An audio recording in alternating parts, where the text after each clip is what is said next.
Directors working today. His movies include Pee-wee's Big Adventure, Beetlejuice, Edward Scissorhands, and of course his Batman sequel is already looks like it's going to be one of the biggest hits of the year. Batman Returns is his real name. But please welcome Tim Burton.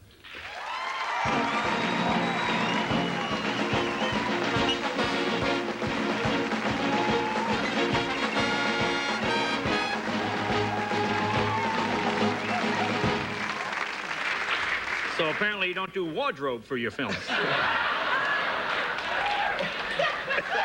I guess you leave that part to somebody else. Yeah. I get attached to things, Jerry. Well, you know, I'm a fan, and I watched this week. I said, okay, I'm going to get all my Tim Burton films and watch them all. And I saw them all again, and tell me if this is a theme that seems to run through. All the characters, Pee-wee, even Batman, they seem to be sort of schizophrenic characters. They seem to be too... No. Isn't everybody, in a way? I mean, that's why I like them all, really. Yeah? Yeah, I mean, I've always been attracted to characters that have splits and that, you know, are doing things for reasons that they are not quite integrated with and don't feel quite together. I guess that's because that's the way I feel most of the time. Yeah. So it's just things I can relate to. Well, I don't sense that, for example, when you see... Oh, let's take a movie like Superman or something like that. None of your characters, even Edward Scissorhands, any of those, they don't seem to have any superpowers. They don't seem to be people that can win, you know... screwed up people. Screwed up people. That's their superpowers. That's what attracts you to them, is that?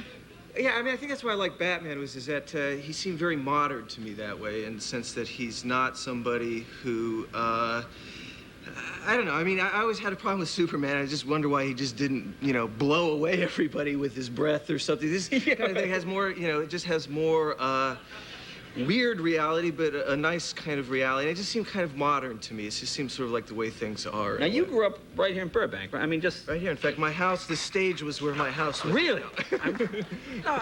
Well, this is another area. When even in the first Batman, this one, too, seems more... I hate to say Dickensian, but it is like a Charles Dickens. When I look at it, I see these sort of, a lot of the gothic. I see the bridge. Well, I grew up, you know, in Burbank, and I grew up sort of watching all these Edgar Allan Poe movies and stuff, and I always very much related to them. And I don't know, there was always images in my own life which sort of seemed to mirror those kind of stories. Like, for instance, I had this bedroom with these two really nice windows, big windows looking out over the yard, and for some reason my parents walled it up and gave me this little slit window. It reminded me of these stories. I can't imagine why. Well, I don't know. Wait, no, back up. I mean, again, parents do not normally wall their children into the bedroom. Well, they gave me a little slit. No. Well, why would they wall up the window? I should ask. I don't know. I don't know. Were there bars in the slit?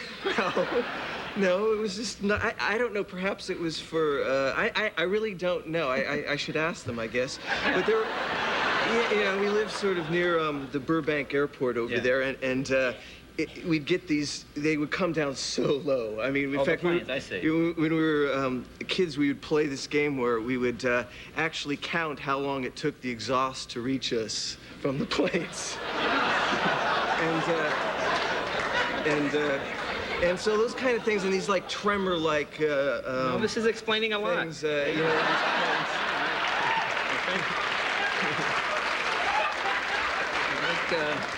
the Surgeon General could use you to testify. Well, you know, you see, what I find interesting is that you said that you were influenced by these films. I mean, it seems like people like yourself, what are you, like 33, right? I mean, there's a whole generation of filmmakers who are influenced by other films, more so than by the books. Like, my wife is a Dickens fan. Yes. I like Dickens. When I look at, like, the Penguin, he looks like a Dickensian character. He's got the big coat, and he walks with that sort. And Mr. Cobblepot. Those are all English-sounding names. Yeah, I mean, I was always liked Dickens, that world and stuff, the Victorian. I don't know. Again, I always make my own sort of strange links with Burbank and those kind of places. I don't know, just because it's sort of Victorian in terms of its temperament or so. I don't know exactly. Polyester, kind of, that kind of, they didn't have it back in those days, but I don't know, there's some links to it. I know what you're saying. There's a cross-cultural, it's almost my wife grew up here. When I take her back to Boston, I mean, people are amazed here to see a house built as long ago as 1948. People go, oh, 1948. When you come from Boston, you see things built in, you know, 1600s, 1700s. So when the two sort of clash... There's an austere quality that growing up here that I always sort of likened to that kind of Victorian temperament where everything was very rigid and not a lot of emotion or feeling coming through. Yeah. And so I think that I just saw those links in that way. Okay, when we come back, we'll talk a little bit and we'll show a clip from the movie Batman Returns, Tim Burton. Jay and Tim will be right back.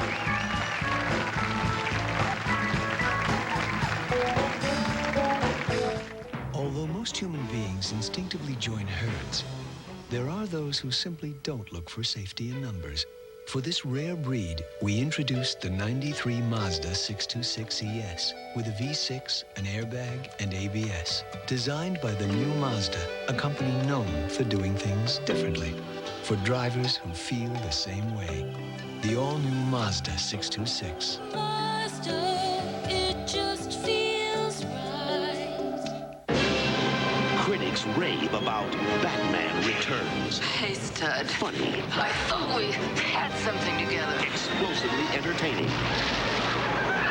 Keaton flies higher than ever. Pfeiffer's perfect. I saw him first. DeVito's dynamite. This is the summer movie of all time. You've got to see it twice. Gotta fly. Batman Returns. Directed by Tim Burton. Rated PG-13. Now playing. Bartles and James introduces a new cooler for the 4th of July. Strawberry. It goes great with everything you love about the 4th. Now, for dessert, see your retailer and you could win a lot of cash in the Bartles and James sweepstakes. I know I should use a tartar control toothpaste, but mine tasted too strong. Introducing mild-tasting Tartar Control Crest Smooth Mint Gel. You were right about that crest. My mouth thanks you. It's tough on tartar, soft on you. What can you get for $98 a month? Well, you could get 14 large pepperoni pizzas, or how about 6.5 baby hamsters? Or at Shenango Honda Nissan, you can drive home a brand new Honda Civic or Nissan Sentra. You heard right. Drive home a new 92 Honda Civic or Nissan Sentra for just $98 a month. It's your choice. Pizza, Honda, hamsters, or Nissan. What's it going to be? Shenango Honda Nissan in Hermitage, Pennsylvania. $98 a month delivers now at Shenango Honda Nissan.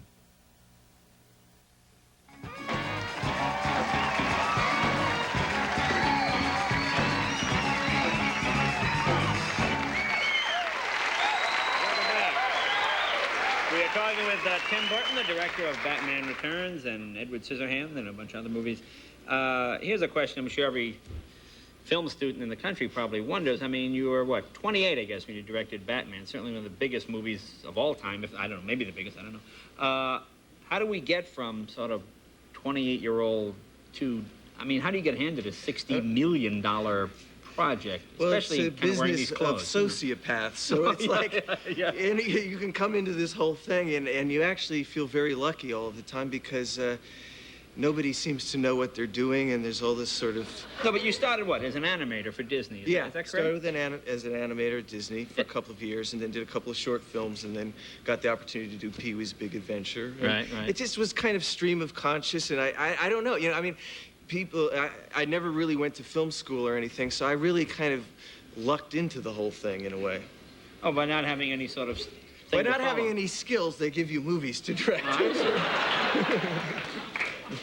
When you do a scene, do you sketch out, like when I look at sort of the penguin's lair, I mean, and I see this, all the elaborateness to it, do you sketch that out on paper? Do you then give it to a set designer? I mean, I do little sketches, but I work with people that I've worked with before, and I work with people that like me enough that will look at like weird little kind of cartoony sketches and kind of elaborate. And it's, there's a lot of people involved, and you like to work with artists that are, that are into it and kind of elaborate on things. So, I don't meticulously sketch out everything. I started out doing that more, but as I get into it more, just a little bit more shorthand. Well, tell me about Danny DeVito. Now the Penguin character, I mean, I used to read Batman as a kid, and also on the TV show. Obviously, the Penguin is a little bit different. I mean, this is such a dark, I mean, strange sort of character. How far is too strange? I mean, how do you know when you... Well, I don't. I mean, we just try to, you know, that was one of my least favorite characters in the comic because it was just a guy in a top hat and all. And, you know, when Danny DeVito got involved, we really wanted to make it something. And we just took the idea of the penguin, just that word alone, and just conjured up the whole thing. And then once it was a lot of research with that character. But, you know, it's based it on anybody we know? Do you see people and go, he's based on most of the political candidates at the moment. I can see that, yeah. He's the true outside candidate. Boy, he is the outside candidate. Yes. Okay, we have a clip here. Let's put our monitor up Just here. roll the clip. All righty, there you are. You would like this kind of a... This is a scene from Batman Returns. What? Is it on television already? Yeah, gosh, I tell you what. Just need any setup, what we're going to see here? It's just a bunch of weird animal people running around in the dark. I don't know. Well, I'm glad you're not doing PR for the film. Okay. I think Michelle Pfeiffer is in this one, right? Michelle As the Catwoman? and Danny and Michael Keaton and... All right, let's take a look. Batman Returns.